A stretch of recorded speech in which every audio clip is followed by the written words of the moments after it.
Shalom anak-anak, selamat pagi. Pada saat pagi hari ini kita bertemu kembali di pembelajaran daring kita. Pagi hari ini kita akan melanjutkan membahas tema 6 subtema 1, pembelajaran 4 sampai dengan 6, pembahasan materi beserta latihan soal-soal. Silakan anak-anak siapkan buku penanya. Nah, yang pertama sekali kita pelajari di pembelajaran 4 ini adalah muatan PPKN KD 3.3 dan 4.3 dengan judul perikop menjelaskan keragaman fisik, ras, dan suku bangsa. Latihan muatan PPKN untuk soal nomor 1 sampai dengan 3, anak-anak bisa menjawabnya sendiri-sendiri karena itu sesuai dengan pendapat anak-anak masing-masing. Kita lanjutkan ke soal yang nomor 4. Bagaimana sikap yang baik agar kerukunan dapat tercipta di sekolah? Jawabannya, sikap yang baik agar kerukunan dapat tercipta di sekolah adalah dengan menghargai setiap perbedaan, tidak saling mengejek, dan mau berteman dengan siapapun atau tidak memilih-milih teman. Soal nomor 5, dalam meraih cita-cita, kamu harus belajar dengan giat. Misalnya, ada pelajaran yang tidak kamu mengerti seperti yang dialami oleh Jonas. Dia masih belum mengerti beberapa bagian materi pelajaran matematika. Pertanyaan 5A, apa yang sebaiknya dilakukan oleh Jonas? Pertanyaan 5B, Dedi pandai dalam pelajaran matematika. Bagaimana sebaiknya sikap Dedi kepada Jonas? Jawaban 5A, hal yang sebaiknya dilakukan oleh Jonas adalah belajar dengan giat dan berani bertanya kepada guru dan teman untuk mengajarkan materi yang belum paham. Jawaban 5B, Dedi pandai dalam pelajaran matematika. Sebaiknya sikap Dedi kepada Jonas adalah mengajarkan Jonas. Muatan IPS KD 3.1 dan 4.1 dengan judul menjelaskan sumber daya alam yang tidak dapat diperbarui. Sumber daya alam yang tidak dapat diperbarui dapat habis jika digunakan secara terus-menerus. Sumber daya alam tersebut bertujuan untuk memenuhi kebutuhan manusia. Contoh sumber daya alam yang tidak dapat diperbarui meliputi: yang pertama ada gambar emas sebagai bahan baku perhiasan. Gambar yang kedua itu adalah belerang sebagai bahan baku kosmetik. Gambar yang ketiga itu adalah grafit sebagai bahan baku pensil. Coba anak-anak perhatikan tabel berikut. Nah, di sini ada 7 jenis sumber daya alam. Sementara di sebelah kanannya atau kotak yang selanjutnya pemanfaatan sumber daya alam tidak dapat diperbarui. Nah, yang pertama minyak bumi, pemanfaatannya aftur untuk bahan bakar pesawat terbang, bensin untuk bahan bakar kendaraan bermotor, dan parafin untuk bahan pembuat lilin. Yang kedua adalah biji besi. Biji besi digunakan sebagai bahan pembuat peralatan rumah tangga. Yang ketiga bauksit sebagai bahan dasar pembuatan aluminium. Yang keempat marmer sebagai bahan bangunan rumah atau gedung. Yang kelima belerang sebagai bahan campuran bahan pewarna dan bahan baku pembuat korek api. Yang keenam nikel, bahan pelapis besi agar tidak mudah berkarat. Yang ketujuh grafit, bahan pembuat pensil dan isi baterai. Latihan Bupena halaman 18 untuk muatan IPS. Pertanyaan yang pertama, sumber daya alam apa yang dimanfaatkan dalam kegiatan pada gambar di buku Bupena? Jelaskan kegiatan pemanfaatannya. Jawabannya, sumber daya alam yang dimanfaatkan pada kegiatan buku Bupena adalah sumber daya alam minyak bumi dan gas alam. Pemanfaatannya untuk bahan baku pembuatan BBM, minyak tanah, lilin, dan plastik. Pertanyaan nomor 2, tuliskan macam-macam sumber daya alam apa saja yang dimanfaatkan sebagai bahan baku perhiasan. Jawabannya, macam-macam sumber daya alam yang dimanfaatkan sebagai bahan perhiasan meliputi emas, perak, kuningan, platina, dan tembaga. Pertanyaan nomor 3, sebutkan 3 benda di rumahmu yang merupakan hasil pemanfaatan dari sumber daya alam yang tidak dapat diperbarui dan nama sumber daya alam yang digunakan.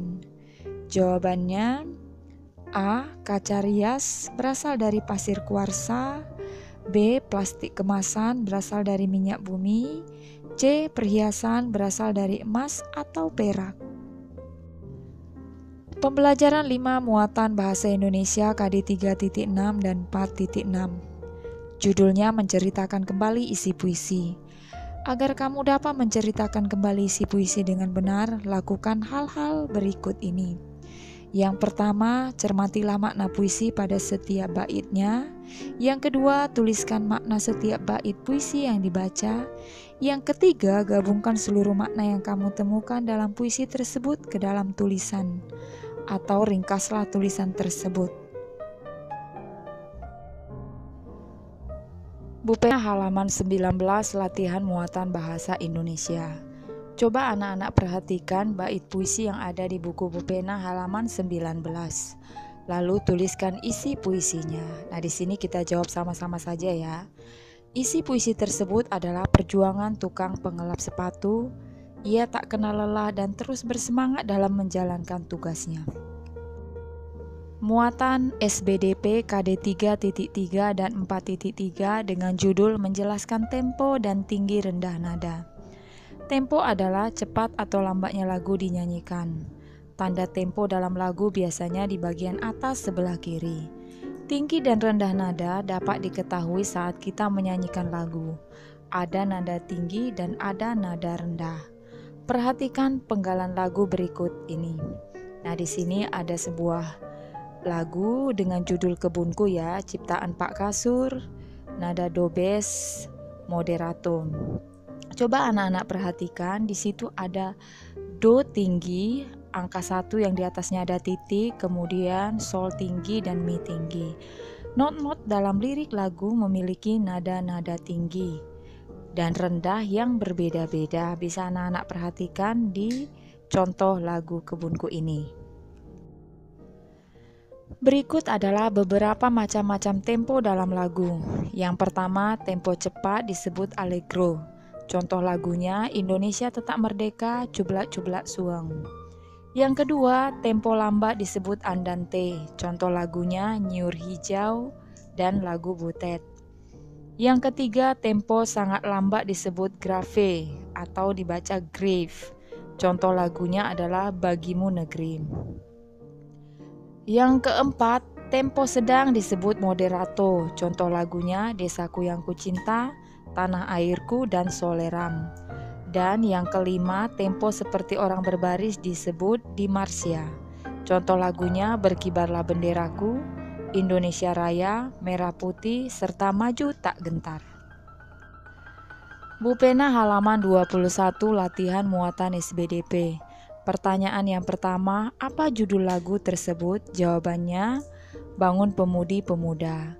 Pertanyaan nomor 2, siapa pencipta lagu tersebut? Jawabannya, pencipta lagu tersebut adalah A. Simanjuntak. Pertanyaan nomor 3, tempo apakah yang digunakan untuk menyanyikan lagu tersebut? Jawabannya, tempo yang digunakan untuk menyanyikan lagu tersebut adalah margiale, gesit dan tegas. Pertanyaan nomor 4, kata yang memiliki nada tinggi pada bait lagu yang pertama yaitu menjadi tanggunganmu terhadap Nusa. Pertanyaan soal nomor 5, kata yang memiliki nada rendah pada bait yang kedua yaitu sudi tetap berusaha jujur dan ikhlas. Muatan PPKN KD 3.3 dan 4.3 menjelaskan keragaman hobi untuk meraih cita-cita. Komang dan Mei memiliki cita-cita yang berbeda. Komang ingin menjadi dokter, sedangkan Mei ingin menjadi penari. Untuk meraih cita-citanya, Komang gemar membaca, sedangkan Mei gemar menari. Meskipun berbeda kegemaran dan cita-cita, mereka tetap saling mendukung. Muatan bahasa Indonesia KD 3.6 dan 4.6 menunjukkan isi puisi. Pada pembelajaran sebelumnya, kamu telah memahami pengertian puisi, ciri-ciri, dan makna puisi. Sekarang, kamu akan menunjukkan isi puisi. Menunjukkan isi puisi dapat dilakukan dengan membaca puisi secara utuh, kemudian menentukan makna yang terkandung dalam setiap baitnya. Muatan SBDP KD 3.3 dan 4.3 dengan judul Perikop menyanyikan lagu sesuai tempo dan tinggi rendah nada. Pada pembelajaran sebelumnya, kita telah mempelajari tempo dan tinggi rendah nada. Jika lagu dinyanyikan sesuai tempo dan tinggi rendah nada, maka lagu akan terdengar merdu. Nah, di sini ada contohnya ya. Lagu yang pertama Bangun Pemudi Pemuda, ciptaan Asimanjuntak, temponya di Marsya.